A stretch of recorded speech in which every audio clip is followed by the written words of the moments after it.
আসসালামু আলাইকুম। Thousand things with শাহিনার kitchen থেকে আজকে একটা মজাদার টক মিষ্টি ঝাল রেসিপি নিয়ে এসেছি। ম্যাঙ্গো বার বা আমসত্ত্ব, ছোট বড় সকলেরই কিন্তু এই জিনিসটা খুব পছন্দ। আর এখন যেহেতু গ্রীষ্মকাল, চারিদিকে কিন্তু আমের ছড়াছড়ি, তাই বাসায় যদি খুব অল্প সময়ে সহজ রেসিপিতে রোদে দেওয়ার ঝামেলা ছাড়াই দোকানের চেয়েও মজার ম্যাঙ্গো বার বা আমসত্ত্ব বানাতে চান, তাহলে আমার এই রেসিপিটি ফলো করতে পারেন। আর এই আমসত্ত্বটি কিন্তু একবার বানিয়ে বছর জুড়ে সংরক্ষণ করে আপনারা খেতে পারবেন। তো প্রথমেই আমি নিয়ে নিয়েছি 1 কেজি আধ পাকা আম। আপনারা চাইলে কাঁচা আম দিয়েও একই পদ্ধতিতে আমসত্ত্ব বানাতে পারেন। এবারে খুব ভালোভাবে আমগুলোকে একটা পিলারের সাহায্যে আমি ছুলে নিচ্ছি। এরপর ভালোভাবে ধুয়ে নিয়ে এগুলোকে টুকরো টুকরো করে কেটে নিতে হবে।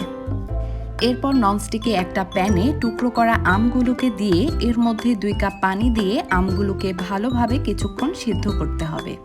আমগুলো সিদ্ধ করা হয়ে গেলে একটু ঠান্ডা করে নিয়ে ব্লেন্ডারে খুব ভালোভাবে ব্লেন্ড করে নিতে হবে। চেষ্টা করবেন আঁশ ছাড়া আম এখানে ব্যবহার করতে, তাহলে আর ছাঁকনি দিয়ে ছাঁকা ঝামেলা করতে হবে না। আর এই তো দেখতে পাচ্ছেন কত সহজেই খুব স্মুথ আমের পিউরি রেডি হয়ে গেছে। এবারে অন্যদিকে একটি কড়াইতে সামান্য 5 ফোড়ন ও 4-5টা শুকনো মরিচ খুব ভালো করে টেলে নিতে হবে।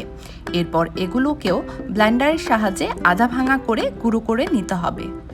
আর এই তো তৈরি হয়ে গেল আমসত্ত্বের জন্য স্পাইসি মশলা। এবারে আরেকটি ননস্টিকি পাত্রে সেই ব্লেন্ড করে রাখা আমের পিউরিগুলো নিয়ে নিয়েছি। আর যেহেতু আমি খুব অল্প পানি দিয়ে আমটাকে সিদ্ধ করেছিলাম, তাই আমের পিউরিটা দেখুন কত ঘন হয়েছে। এবারে আমি এর মধ্যে পরিমাণ মতো চিনি দিয়ে দিচ্ছি। আপনারা কিন্তু পরিমাণটা যার যার পছন্দ মতো দিবেন। এবারে 5 ফোড়ন ও শুকনো মরিচের সেই ভাজা মশলাটা দিয়ে খুব ভালোভাবে মিশিয়ে নিচ্ছি।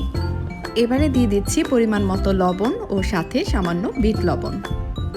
আর রংটা ঠিকঠাক দোকানের মতো আনতে আমি এখানে একটু অরেঞ্জ ফুড কালার ব্যবহার করেছি।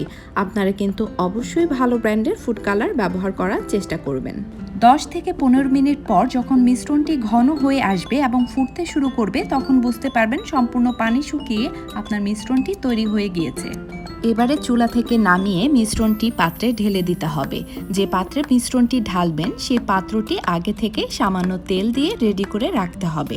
এবারে একটি স্প্যাচুলার সাহায্যে খুব সুন্দর করে চারিদিকে ছড়িয়ে মিশ্রণটিকে সেট করে নিতে হবে। আর যেহেতু মিশ্রণটিতে এক্সট্রা কোনো পানি নেই, তাই এটাকে রোদে না দিয়ে শুধুমাত্র ফ্যানের বাতাসে রেখে শুকিয়ে নিলেও হবে, অথবা চাইলে গ্যাসের চুলার নিচে রেখেও আপনারা শুকাতে পারেন।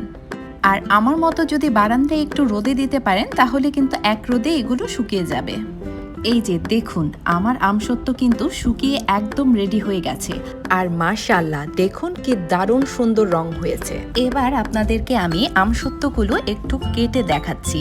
নাইফের সাহায্যে কেটে আমসত্ত্বগুলোকে রোল করে নিচ্ছি। চাইলে আপনারা ছোট ছোট টুকরো করে ম্যাঙ্গো বারের শেপও করে নিতে পারেন।